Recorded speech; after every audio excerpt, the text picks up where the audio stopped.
నిమిషం కాదు 10 సెకండ్లో ఆ సర్వీస్ అందజేయాలనే లక్ష్యంతో మన ప్రభుత్వం పనిచేస్తున్న గౌరవ సభ్యులు తెలుపుతున్నారు అధ్యక్ష సైబర్ సెక్యూరిటీ కూడా చాలా కీలకమైన విషయం అధ్యక్ష. గౌరవ సభ్యులు చెప్పినట్లు ఇది లాంచ్ చేసినప్పుడు కొంతమంది పేటిఎం బ్యాచ్లో అనేక పోస్టులు పెట్టారు అధ్యక్ష, నేను కూడా చూశాను. లాంచ్ చేసిన తర్వాత కోర్టు కేసు ఇష్యూలో నేను విశాఖపట్నం కూడా వెళ్తాం జరిగింది. అక్కడ మీడియా మిత్రులు అడిగినప్పుడు నేను ఛాలెంజ్ చేశాను అధ్యక్ష, ప్రభుత్వ నిధులు కాదు, ఎందుకంటే మా కేశవ్ గారికి ఆల్రెడీ డబ్బులు లేవు, ఆయన చాలా ఇబ్బంది పడుతున్నాడు, మళ్ళీ ఆయన ఏం అడుగుతాంలే అని నేనే ఆ రోజు ఛాలెంజ్ చేశాను. ఎవరన్నా కానీ ఇది హ్యాక్ అయిందని నిరూపించగలిగితే, అంటే వాట్సాప్ పైన ప్లాట్ఫామ్ హ్యాక్ అయింది నిరూపించగలిగితే నేను స్వయంగా నా డబ్బులు 10 కోట్ల రూపాయలు ఇస్తానని ఛాలెంజ్ చేశాను అధ్యక్ష. అక్కడి నుంచి ఇప్పటికీ సౌండ్ రాలేదు. దాని తర్వాత నో సౌండ్.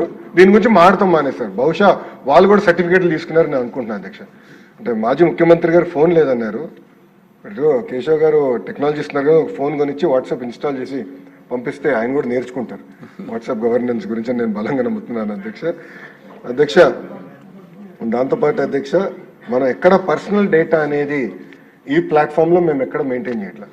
డేటా అనేది ప్రభుత్వం దగ్గర ఉంటుంది. ఇది రోడ్ మాత్రమే, and road encrypted road. So ఎవరు దీన్ని హ్యాక్ చేసడానికి అవకాశం ఉండదు. This an encrypted road. రెండో విషయం అధ్యక్ష, కొంతమంది సభ్యులు అడిగారు, ఇప్పుడు వాట్సాప్ ద్వారా తలుపు తెరవాలి అంటే ఆధార్ బేస్డ్ ఆథెంటికేషన్ జరగాలి సర్టిఫికేట్. అది 1 టైం పాస్వర్డ్ ద్వారా ప్రస్తుతానికి మేము చేస్తున్నాం, అంటే ఓటీపీ ద్వారా చేస్తున్నాం. ఓటీపీ కూడా అది యుఐడి అంటే ఆధార్ ఏజెన్సీ ఎనేబుల్డ్ ఓటీపీ అధ్యక్ష. సో ప్రభుత్వం పాత్ర ఇక్కడ, రాష్ట్ర ప్రభుత్వం పాత్ర ఉండదు, ఆధార్ బాడీ ఏదైతే ఉందో వాళ్ళు అదే అందజేస్తారు అధ్యక్ష.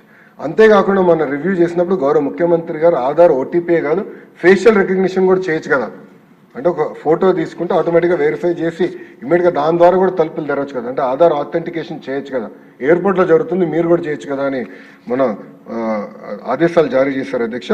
అది ఆల్రెడీ మేము ఆ కార్యక్రమం కూడా చేపడతాం జరుగుతుంది అధ్యక్ష.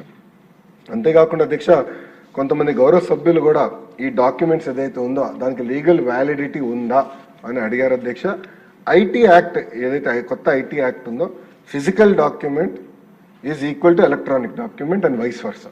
అది చాలా స్పష్టంగా ఐటీ యాక్ట్, కేంద్ర ప్రభుత్వం తీసుకొచ్చిన ఐటీ యాక్ట్ చాలా స్పష్టంగా చెప్తుంది.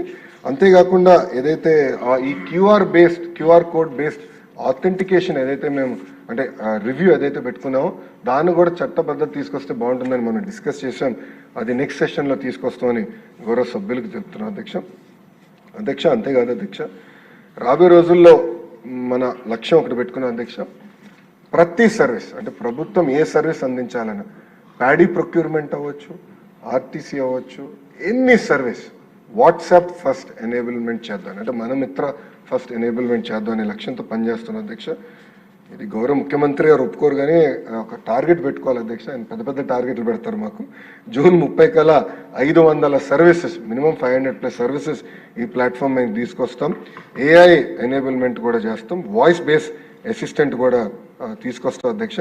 అంతేకాకుండా అధ్యక్ష, ఇప్పుడే మాధవి గారు చాలా మంచి ప్రశ్న అడిగారు, ఫీడ్బ్యాక్ మెకానిజం కూడా ఉంటే బాగుంటుంది అని చాలా స్పష్టంగా మేడం గారు అడిగారు అధ్యక్ష.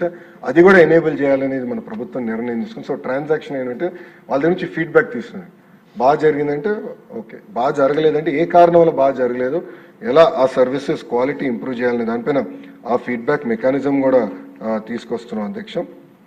అంతేకాకుండా అధ్యక్ష, ఇప్పుడే చెప్పినట్లు ఆల్ కమ్యూనికేషన్ కూడా పుల్లే కాకుండా ఇప్పుడు పుష్ మెసేజ్, ఒకసారి ఇంటరాక్షన్ అయితే పుష్ మెసేజ్ ద్వారా కూడా చేయాలనేది మేము ఒక నిర్ణయం తీసుకున్నాం.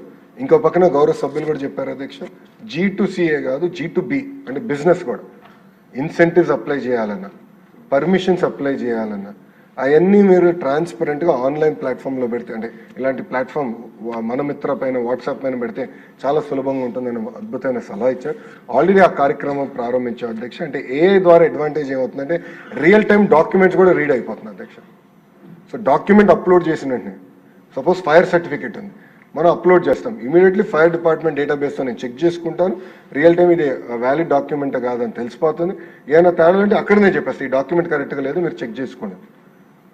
సో ఇట్లా రియల్ టైం వెరిఫికేషన్ కూడా మనం తీసుకొస్తాం జరుగుతుంది అధ్యక్ష. ఇంతేకాకుండా అధ్యక్ష, కొన్ని సంస్కరణలు తీసుకురావాలి అధ్యక్ష. ఇప్పుడే సర్వీసెస్ విషయంలో చెప్పాను, అంటే సర్టిఫికేషన్ వెరిఫికేషన్ అథారిటీ ఏంటి, ఎవరు అథారిటీ, బర్త్ సర్టిఫికేట్ 21 రోజుల కన్నా ఎక్కువ తర్వాత అప్లై చేస్తే అది కేంద్ర ప్రభుత్వం కొన్ని ఇబ్బందులు పెట్టింది. సో ఆ ప్రాసెస్ ఏంటి? ఇప్పుడు ఏమైపోయిందంటే ఇది అన్నిటి వల్ల ప్రజలు అనేక ఇబ్బంది పడుతున్నారు, point to point touch points దగ్గర ఇబ్బంది పడుతున్నారు. దానివల్ల ప్రభుత్వానికి చాలా చెడ్డ పేరు వస్తుంది. ఆ సర్వీసెస్ అంతా ఎట్లా స్ట్రీమ్ లైన్ చేయాలని దానిపైన రాబోయే రోజుల అధ్యక్ష నెక్స్ట్ అసెంబ్లీ సెషన్లో తప్పనిసరిగా కొన్ని చట్టాలకి సవరణలు కూడా చేయాలి, కొన్ని కొత్త చట్టాలు చేయాలి ఇది ఎనేబుల్ చేసేదానికి. దానిపైన కూడా మన కూటమి ప్రభుత్వం చాలా క్లియర్గా ఉందని గౌరవ సభ్యులకు తెలుపుకుంటున్నాను అధ్యక్ష. అంతేకాకుండా మీరు చూస్తే కొంతమంది సభ్యులు అన్నారు వేరే ప్రభుత్వాలు ఇది చూసి ముందరికి వస్తాయి రాబోయే